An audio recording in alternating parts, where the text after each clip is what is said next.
Hello students, मेरा नाम है नीरज और इस वीडियो में हम डिस्कस करने जा रहे हैं क्लास 11th की मैथमेटिक्स सेट चैप्टर जो चल रहा था।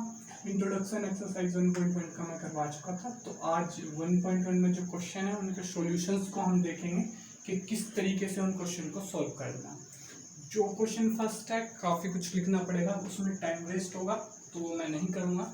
तो क्वेश्चन स्क्रीन पे है, चाहो तो आप जिनके पास बुक नहीं है वो स्क्रीनशॉट ले सकते हैं, उन्हें समझ में आ जाएगा जब मैं क्वेश्चन करवाऊंगा। ठीक है, तो मैं क्वेश्चन स्टार्ट करता हूँ।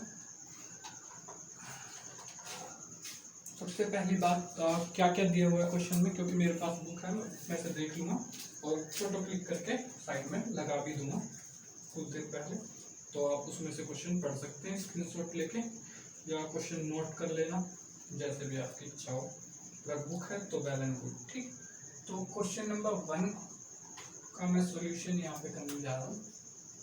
एक्सरसाइज 1.1 क्वेश्चन नंबर 1 को मैं सॉल्यूशन करने जा रहा हूँ। तो सबसे पहली जो बात है इसमें क्या लिखा हुआ है, which of following are set justify your answer. तो ठीक है, तो इसमें कुछ कलेक्शंस आपको मिलेंगी, कलेक्शंस की कुछ डेफिनेशंस आपको मिलेंगी। Then you can decide it is a set और इट इज़ अ नोट। ठीक है, तो ये सेट है कि नहीं है ये आपको डिसाइड करना है। इसमें कुछ डेफिनेशन आपको मिलेंगी, क्या आप इनका सेट बना सकते हैं, क्या ये मतलब आपको बस इस चीज़ को मैं अगर सिंपली समझाऊँ तो आपको दो तरीके से देखना है। इस डेफिनेशन को लेना है, ये डेफिनेशन अपने लिए सोचनी है, आपके लिए क्या है लिख लिया उसको, फिर सोचना है कि अगर दूसरा कोई होता तो क्या उसके लिए भी डेफिनेशन यही होती। अगर ऐसा होता तो then it is a set. If ऐसा नहीं होता, अगर ऐसा नहीं होता कि आपके लिए तो आपका जो कलेक्शन बनी वो कुछ और है और किसी दूसरे के लिए जो कलेक्शन बनी इसी डेफिनेशन से वो कुछ और है, then it is a not set. ठीक है, ये सेट नहीं है। और अगर दोनों डेफिनेशन एक ही डेफिनेशन से दोनों सेम कलेक्शन बनाते हो तो वो सेट है। ठीक है, तो बढ़ते हैं आगे की तरफ। तो सबसे पहले इसमें कह रहा है the collection of all months of year beginning with the letter J. तो अगर मैं अपनी तरफ से कहूँ इस चीज को, तो पहले मंथ्स के नेम लिख देते हैं। मैं पूरी स्पेलिंग नहीं लिखूंगा, बस छोटा छोटा लिखूंगा क्योंकि हमें पहले अल्फाबेट से लेना देना है। इसमें लिखा हुआ बिगिनिंग विथ, तो हमें पहले अल्फाबेट से लेना देना है। तो first January, then February, then March RCH, then April, then May, June, July, August, September, October, November, December. तो जो मंथ्स के नेम है वो सबके लिए यही है, इनके अलावा किसी के मन में और कोई मंथ्स के नेम नहीं चलेंगे। ठीक है, यही 12 है जो मंथ्स के नेम है। ऐसा नहीं है कि मैं अगर आप कुछ और लिख दोगे, ठीक है, यही लिखोगे। अगर आपसे मंथ्स के नेम लिखने के लिए बोला जाए तो आप यही लिखेंगे। तो इसमें क्या लिखा हुआ है, बिगिनिंग विथ लेटर जे। अब बिगिनिंग विथ लेटर जे, तो जे भी आप सबके नजरों में जे भी जे ही है। जो मुझे जे पता है वही आपको जे पता है और वही सबको जे पता है। तो जे से स्टार्ट होते हैं जनवरी, जून, जुलाई। तो क्या इसका सेट जो सबके लिए बनेगा वो यूनिवर्सली, मतलब आपके लिए, मेरे लिए, सबके लिए सेम होगा। और उसमें होंगे जनवरी और जून और जुलाई, ये एलिमेंट उस सेट के होंगे। ठीक है, तो क्या ये सेट है, तो इसको हम लिख सकते हैं हाँ ये सेट है, क्योंकि भाई सबके लिए डेफिनेशन सेम है तो ये सेट है। तो फर्स्ट का आंसर हो जाएगा यहाँ पे यस, इट्स अ सेट, या यस लिख देता हूँ मैं केवल, बाकी आप देख लेना। ठीक है, तो ये एक सेट है। अगली बात पे बढ़ते हैं, इसको मिटा देता हूँ मैं, मंथ्स नेम लिखे हुए मैंने यहाँ पे, क्योंकि हो सकता है मुझे कुछ और लिखना पड़े अभी। तो अगली चीज क्या है, collection of most talented writer in India. ठीक है, राइटर वैसे मुझे इतने ज्यादा नाम तो याद नहीं है, फिर भी मोस्ट टैलेंटेड राइटर्स की अगर मैं बात करूं तो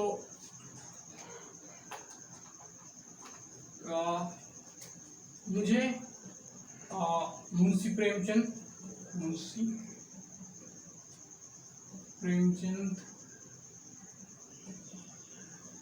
और मुझे स्पेलिंग मुझे सही से याद नहीं है, और रस्किन बॉन्ड कई हैं, विलियम शेक्सपियर लिख देता हूँ चलो।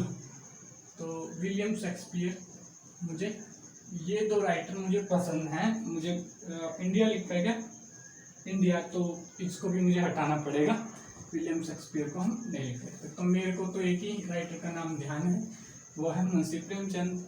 ठीक है, और अब कई अलग अलग हो सकते हैं, कुछ और राइटर्स के नाम लिख सकते हैं, या फिर जैसे कि एक राइटर है जो हमें पोएम जिनकी मिलती थी, निराला करके नाम हो सकता है, उसको लिख सकता है। मैंने मुंशी प्रेमचंद लिखा, कोई निराला लिख सकता है, कोई लिख सकता है सुभद्रा कुमारी चौहान एक राइटर है, हो सकता है किसी को वो पसंद हो। तो अलग अलग राइटर के नाम सबके दिमाग में आएंगे। तो ये मेरे हिसाब से एक सेट नहीं है जो कि है, तो यहाँ पे इसको लिख सकते हैं हम, ये सेट नहीं है। ठीक है, क्योंकि इसके लिए मैं कुछ और लिख रहा हूँ, मुझे कुछ और पसंद है, आपको कुछ और पसंद है, तो ये सेट यहाँ पे नहीं है। क्वेश्चन मैंने लिखवा दिए थे, तो यहाँ पे केवल मैं अब यस और नो लिखूंगा। यस नो का मतलब है ये सेट है, तो यस, नो मतलब सेट नहीं है। ठीक है, इस चीज को आप अपने हिसाब से दे सकते हैं। ये क्वेश्चन केवल सेट समझने के लिए है, और ये कभी एग्जाम में नहीं आया है अभी तक, तो सेट समझने के लिए क्वेश्चन है। Team of 11 best cricket batsman of the world, तो सेम वही, ये भी सेट नहीं है। क्यों सेट नहीं है ये, क्योंकि इसमें क्या होगा कि हो सकता है मैं कुछ और, ये जो क्वेश्चन है बस हमारी हेल्प कर रहा है, एक तरीके से एक्सरसाइज है नहीं, एक कॉन्सेप्ट को समझने में हेल्प कर रहा है। ठीक है, तो घबराना नहीं कि इतना आसान क्वेश्चन में इतना ज़्यादा टाइम इसलिए ले रहा हूँ क्योंकि ये जो है इंट्रोडक्शन जो है उसमें इतनी चीज़ें समझाना पॉसिबल नहीं था, तो मुझे मैं यहीं पे समझा रहा हूँ क्वेश्चन करते करते। ठीक है, जैसे कि team of best 11 cricket batsman, अब मैं 11 तो नहीं, पर मान लो मैं 5 करके ही आपको, 5 नहीं 3 करके बता रहा हूँ। तो मेरा जो फेवरेट बैट्समैन है उनमें रोहित शर्मा ले लेता हूँ। रोहित शर्मा का मुझे सेकंड वन इज, मुझे जो पसंद है श्रेयस अय्यर, अय्यर ही लिख देता हूँ, काफी रहेगा अय्यर। और थर्ड वन जो मुझे पसंद है वो है ऋषभ पंत। ठीक है, तो जब इस चीज को हम देखेंगे तो ये मैंने 3 बैट्समैन अपने निकाल लिए, तो यहीं से ये सेट नहीं हो जाता है, क्योंकि हो सकता है बहुतों को श्रेयस अय्यर पसंद ना हो, और जैसा कि मेरी 11 की 11 में शायद विराट कोहली ना है, तो हो सकता है किसी को विराट कोहली पसंद हो, तो उसके में विराट कोहली होगा। ठीक है, तो इस तरीके से सबके बेस्ट बैट्समैन जो अलग हो सकते हैं, क्योंकि मुझे लगता है रोहित शर्मा बेस्ट है, किसी को लगता है विराट कोहली बेस्ट है, और ऑलमोस्ट कुछ तो फॉरेन प्लेयर के नाम भी लिख सकते हैं, डेविड मलन वगैरह। तो इस टाइप से तो डिफरेंट होंगी सबकी 11। ठीक है, सबकी 11 डिफरेंट होगी। ठीक है, तो हो सकता है किसी के विराट कोहली हो फर्स्ट, और ऋषभ पंत ना हो, श्रेयस अय्यर ना हो। ठीक है, तो श्रेयस अय्यर मैंने लिया इसलिए क्योंकि इसको ना ज़्यादा पसंद नहीं करते, कुछ लोग पसंद करते हैं। ठीक है, तो ये था इस तरीके से। तो यानी कि हम कह सकते हैं ये वाला जो है ये सेट नहीं है, क्योंकि ये अलग अलग निकल रहा है सबके लिए, तो थर्ड को हम कह सकते हैं ये सेट नहीं है।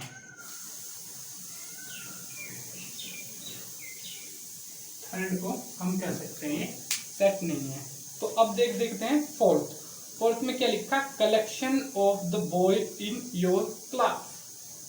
ठीक है, तो ये स्पेशली कंफ्यूज करता है, ये वाला जो स्पेशली कंफ्यूज करता है। ठीक है, तो आपकी क्लास में जो बॉयज हैं उनका जो सेट बनाएंगे तो वो कैसे बनाएंगे, तो आपको तो पता ही है, आप तो बना दोगे 8 10 या जितने भी बॉयज होंगे आपकी क्लास में, आप उनके सबके नाम लिख दोगे। ठीक है, जैसे कि मेरी क्लास में, ये आपकी क्लास की बात हो रही है तो डेफिनेटली एक ही कोई क्लास, आपकी ही क्लास, जो क्वेश्चन कर रहा है उसकी ही क्लास, तो मेरी क्लास में जो थे अब मेरी क्लास में ही लेने, फिर आपको भी। ठीक है, कहने का मतलब ये है, ऐसा नहीं है। तो अब जैसे कि आपकी क्लास को लेके चलते हैं, आपकी क्लास में 8 बच्चे हैं, मतलब 8 बॉयज हैं, उनका नाम नेम के आपने सेट बना लिए। अब आपकी क्लास के बच्चों के जो सेट बना है वो मेरे लिए भी वही होगा। मैं भी अगर आपकी क्लास के बच्चों के नाम लिखूंगा तो वही नाम लिखूंगा जो आपने लिखे हैं। ठीक है, तो वो एक सेट होगा। क्यों? क्योंकि आपकी क्लास में, अब आप कहोगे तो मैं आपकी क्लास के बच्चों को जानता नहीं हूं तो मैं उनके नाम कैसे लिखूंगा। तो ऐसे जिनको अगर किसी को नेचुरल नंबर नहीं पता है, मान लिया जाए कि अगर किसी को ये नहीं पता कि नेचुरल नंबर क्या होते हैं, तो क्या ऐसा थोड़ी ही है कि नेचुरल नंबर एक सेट नहीं है। बहुत को पता नहीं होगा नेचुरल नंबर क्या होते हैं, तो ऐसा नहीं है कि वो नेचुरल नंबर एक सेट नहीं है। ठीक है, तो इस तरीके से पता नहीं है, मतलब उस चीज को ऑब्जर्व करने के बाद अगर बनाएगा तो वो सेम होनी चाहिए। जैसे कि मैं विराट कोहली को जानता हूं पर वो मेरी टीम में नहीं है, लेकिन जैसे कि अगर मैं आपकी क्लास को देख लूं तो मैं आपकी क्लास में से सबसे नाम पूछ के बॉयज का सेट बना सकता हूं। जो आप बनाएंगे वो वाला और मेरा वाला जो सेट है वो सेम ही होगा, क्योंकि आपकी क्लास के बच्चे नाम सेम ही बताएंगे या सेम ही नाम उनके होंगे। ठीक है, तो ये यहाँ पे हम कह सकते हैं कि फोर्थ जो है वो एक सेट है, तो इसमें हम यस लिख सकते हैं। मेरे हिसाब से ये सेट क्यों है, ये थोड़ा समझना कॉम्प्लिकेटेड था, पर मेरे हिसाब से समझ में आ गया होगा कि क्यों। पहले उस चीज को जानते हैं बराबर लेवल पे दोनों, फिर उसके बाद। ठीक है, फिफ्थ की तरफ बढ़ते हैं। The collection of natural number less than 100। तो ये तो खैर एग्जाम्पल है अपने आप में। यस, ये एक सेट है, क्योंकि मैथ्स वाले हैं तो इसको तो समझते हैं नेचुरल नंबर कहाँ से स्टार्ट होते हैं, 1 से स्टार्ट होते हैं, और फिर 100 तक जो भी नेचुरल नंबर है वो लेस देन 100, तो 100 को इसमें इंक्लूड नहीं करेंगे हम, तो 99। ठीक है, तो नेचुरल नंबर सबके लिए सेम होंगे, 1 2 3 4 5 6 7 8 9 10। यही मैं लिखूंगा, यही आप लिखेंगे, और सारे लिखने हैं तो सारे ही लिखेंगे, मतलब 99 पूरे जो नंबर है वो लिखेंगे। तो ये डेफिनेटली एक सेट है, इसमें तो कोई ज्यादा सोचने विचारने वाली बात है नहीं। उसके बाद बढ़ते 6 की तरफ। 6 क्या है?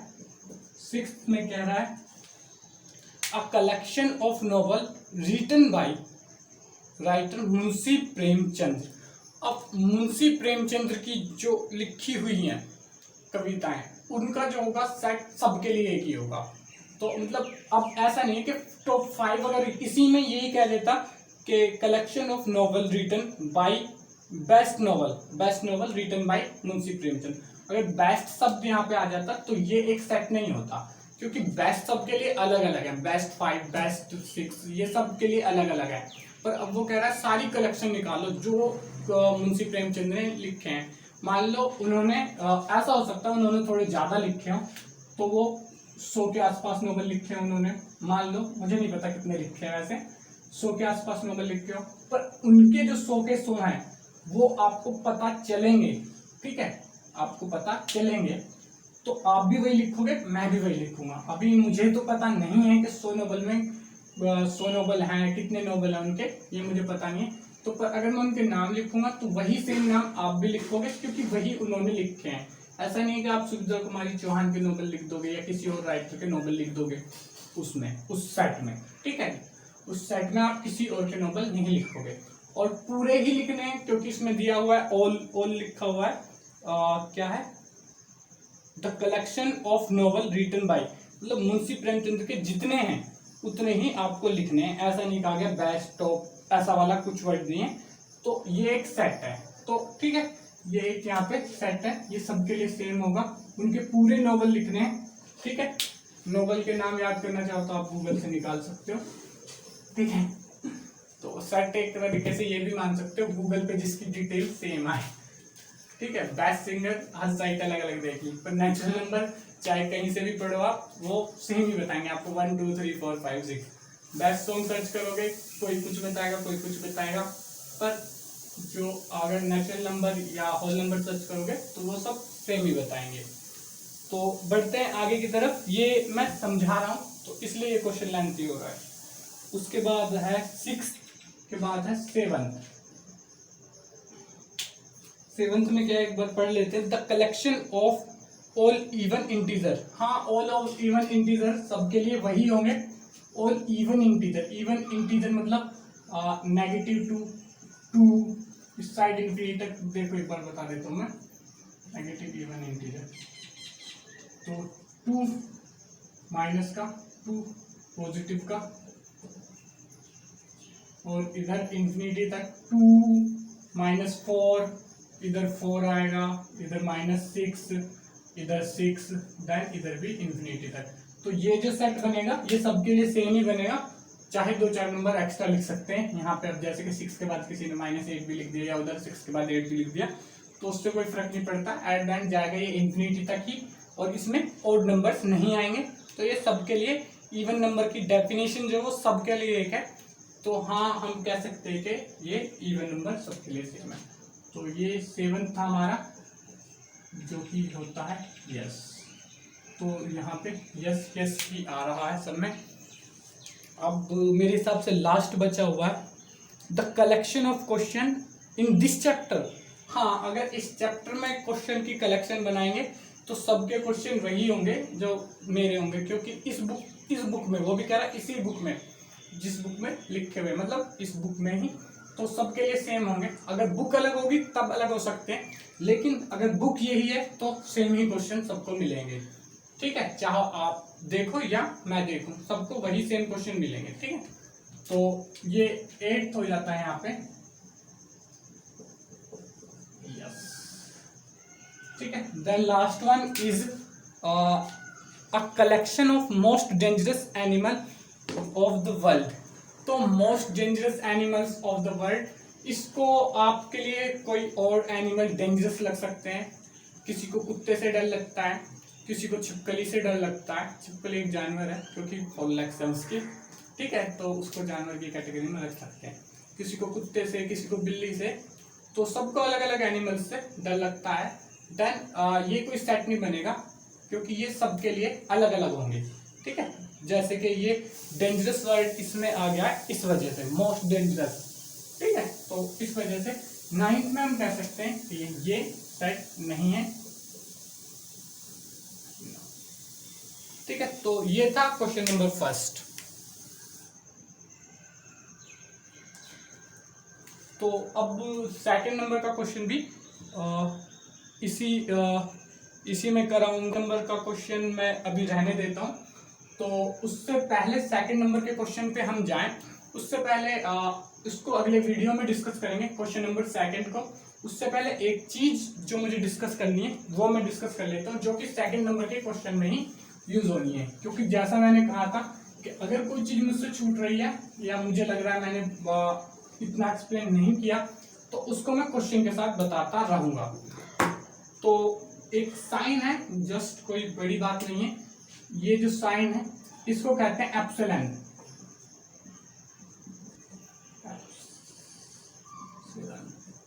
ठीक है, इसको आपको एप्सिलॉन नहीं बोलना है। इसका मतलब आपके मैथ्स में होता है इसका नंबर बिलोंग्स टू। इसको ऐसे लिख सकते हैं जैसे कि n है, वो एक नेचुरल नंबर है। कोई हमने ऐसे इक्वेशन रखी x² - 9 = 0 and x belongs to natural number, यानी कि x की वही वैल्यू हमें लेनी है जो नेचुरल नंबर को बिलोंग करती हो, मतलब नेचुरल नंबर हो। तो x की इसमें 2 वैल्यू निकलेंगी, x² = 9, x इज भी, ये अभी भी मैंने करके दिखाया था थोड़ी देर पहले, ये 2 वैल्यू लिखेंगे। तो इसको हमें नहीं लेना है क्योंकि ये नेचुरल नंबर नहीं है, और इसको हमें लेना है क्योंकि ये नेचुरल नंबर से बिलोंग कर रहा है। ठीक है, and x belongs to natural number, तो वही वैल्यू लेनी है। तो बिलोंग्स टू का मतलब क्या है कि वो हो। ठीक है, अब दूसरी बात कर लेते हैं एक साइन ये मिलेगा आपको, इसको एप्सिलॉन कहते हैं, ठीक है। और इसी को अगर इस तरीके से काट दें, इसको अगर इस तरीके से काट दें तो इसका मतलब हो जाता है डजंट बिलोंग्स टू या does not belongs to, doesn't belongs यानी कि वो उससे बिलोंग्स नहीं करता। तो अगर इसी में मैं लिख दूं x does not belongs to, इसको पढ़ेंगे does not belongs to natural number, तो नेचुरल नंबर नहीं होना चाहिए, तो ये वैल्यू हट जाएगी, ये वैल्यू सही है। तो एक बार मैं इसको दोबारा करके दिखा देता हूँ। जैसा कि पता होगा x कैन बी -3 और +3, पॉजिटिव के आगे साइन लगाने की जरूरत नहीं। अब x does not belong to natural number, natural number से बिलोंग नहीं करना चाहिए, तो ये कट जाएगा, केवल ये हमारा आंसर होगा, उस सेट में केवल ये आएगा। अब कई बार क्या होता है कि दोनों ही कुछ भी नहीं बचता सेट में, x की वैल्यू कोई निकल के ही नहीं आ पाती, जिस हिसाब से ये होता है कि जैसे कि यहाँ पे मैं लिखूँ अगर x - 5 = 0, तो यहाँ पे x = 5 आ जाएगी, ठीक है। तो x की अगर वो वैल्यू लेनी है जो नेचुरल नंबर से बिलोंग ना करती है, तो ये जो है 5 है, ये तो क्या है 5 क्या है, ये एक नेचुरल नंबर है। तो अब क्या बचेगा सेट में, उस सेट को 5 सेट या एम्प्टी सेट कहते हैं, उसको हम इस एक्सरसाइज के खत्म होने के बाद पढ़ेंगे। तो मुझे लगता है ये वीडियो आपको अच्छा लगा होगा। तो अगर आपको वीडियो अच्छा लगा है तो चैनल को सब्सक्राइब करके बेल आइकन को दबाएं, ताकि हमारी जो अपकमिंग वीडियोस की नोटिफिकेशन आपको मिल पाए। इसके अलावा अपने फ्रेंड्स के साथ शेयर करें। Thank you.